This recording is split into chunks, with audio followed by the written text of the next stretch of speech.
और नमस्ते दोस्तों, आज हम बात कर रहे हैं होम फर्स्ट फाइनेंस के जो आज रिजल्ट आए हैं वो कैसे हैं। मुझे तो रिजल्ट बहुत अच्छे लगे।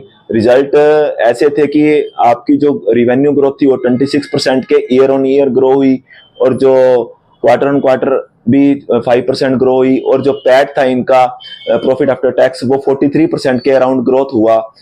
तो ये आप कैसे इसको एनालाइज करें भी, ये जो रिवेन्यू है वो तो 26% ग्रो हो रही है, लेकिन जो प्रॉफिट आफ्टर टैक्स है वो 43% ग्रो हो रहा है ईयर ऑन ईयर।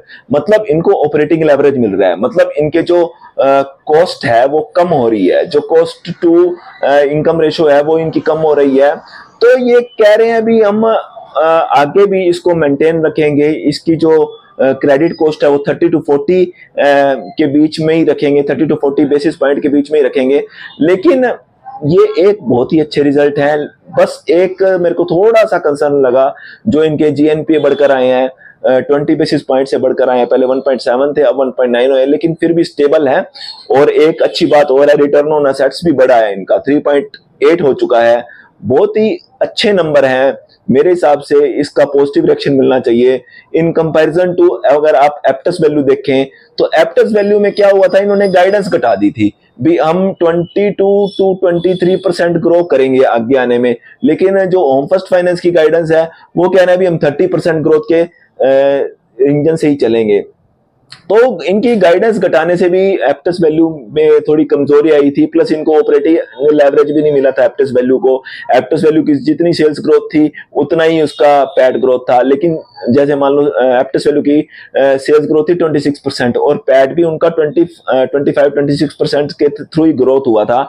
लेकिन जो होम फर्स्ट फाइनेंस है उसमें 26% अपनी सेल्स ग्रोथ हो रही है, लेकिन पैट उनका 43% के हिसाब से ग्रो हो रहा है। तो मेरे हिसाब से बहुत ही अच्छे नंबर हैं। थोड़ा सा इन्होंने आरओई में भी दिक्कत आई, क्योंकि जो इंटरेस्ट रेट थे वो हाई थे, इस करके वो आरओई में प्रॉब्लम आई। 13 पॉइंट समथिंग परसेंटेज के हिसाब से इनका 13.2% के हिसाब से इनकी आरओई आई है। लेकिन जो वो भी थोड़ा शेयर्स को, इक्विटी शेयर्स जो इन्होंने डिस्पर्स किए थे उसके हिसाब से भी थोड़ी कम हुई है। लेकिन मेरे हिसाब से एक बहुत ही अच्छे नंबर पेश किए होम फर्स्ट फाइनेंस ने। तो इससे हमें पता चलता है महंगा शेयर महंगा क्यों होता है और सस्ता शेयर सस्ता क्यों रह जाता है।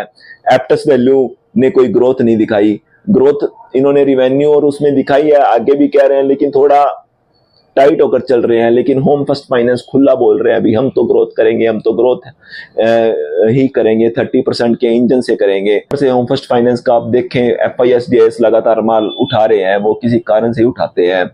तो पब्लिक का स्टेक कम हो रहा है, प्रमोटर भी थोड़े स्टॉक बेच रहे हैं ताकि प्राइवेट इक्विटी खत्म हो जाए, ओवरहैंग खत्म हो जाए। तो